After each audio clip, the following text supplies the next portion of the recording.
You said in the Rose Garden, the day after the attack, it was an act of terror. It was not a spontaneous demonstration. Is that what you're saying? Please proceed, Governor. I want to make sure we get that for the record, because it took the president 14 days before he called the attack in Benghazi an act of terror. Get the transcript. He did, in fact, sir. So let me call it an act of terror. Can you say that a little louder, Candy? He did call it an act of terror. It did as well take 2 weeks or so for the whole idea of there being a riot out there about this tape to come out. You're correct about that.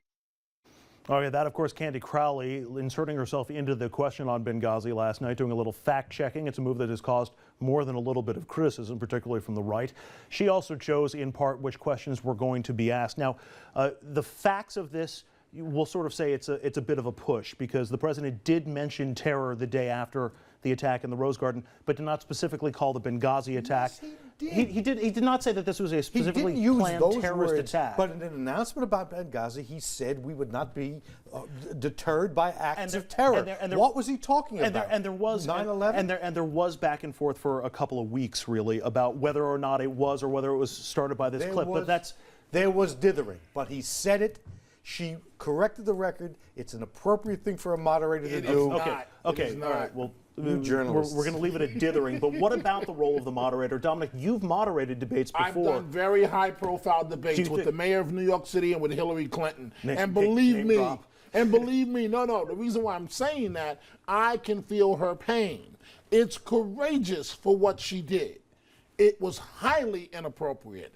In the middle of a debate, when it is going on, it is not your role to point out something factual. Is that for the other candidate to point out? That's for the other candidate, and that's for the campaigns after the debate is over. When you inject yourself the way that Candy did, you remember when you start out a debate, before you say good evening, I'm Dominic Carter, half of the audience loves you, half of the audience hates you. It depends on which sometimes candidate. It's bigger than that. Oh, it's bigger than that for me? Yes. Well, they all love me? They all love me. Richard, you've been a candidate in high-profile debates. What do you want the moderator to what you mean by a moderator. If what you mean by a moderator is a robot who will say time, then Dominic's right. But what she decided to do was to move a conversation forward, to be part of making sure that no one got away with murder. Governor Romney tried to get away with murder. She simply said, on the one hand, that he did say it, and on the That's other, why she talked out of both sides. She didn't talk out of both wrong. sides. Yes, she did. She dealt with the issues that both parties had raised and corrected the record. More power to her. And then she wasn't factually correct, because there's a debate over the word terrorism or terrorist attack or terror. So she wasn't factually correct. To be clear, she went on CNN after the debate and said, it doesn't matter. It doesn't matter when the audience is only 1 million compared to 60 million. It's too late then. Jeannie? Yeah. I have to say, I thought it was inappropriate for her to speak out. I think it should be the candidates. I don't think she should be fact-checking. She didn't fact-check at other points in the debate, and this is a problem. You can't pick and choose your fact-checking. She knew she was wrong. She came out later and did it.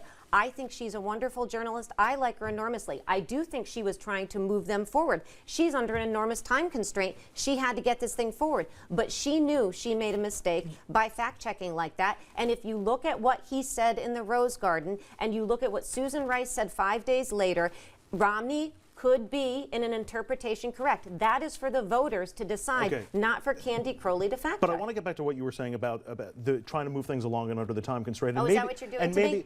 Yes, I am. That's a huge issue. That's a huge issue. It's hard. But it's hard. Am I the only one? Maybe it's just that I'm such a political nerd but am I the only one who wants to see these things longer? Because it seems every time the candidates are really getting into something and I want to see them explore it and work it out amongst themselves, we're moving on to the next subject. It is because you are a political nerd. That is correct. I set myself up. Let me just say this, and I hope the audience will respect this and follow us here. The piece that's in your ear right now, when you are moderating a debate, you're not keeping time yourself. as we all know, there's a producer behind the scenes whose sole responsibility is to have equal time. And so they're yelling. Now, the audience can hear Elise talking in your ear or Ralph talking in your ear right now, but they're yelling in your ear. It's unfair to Obama.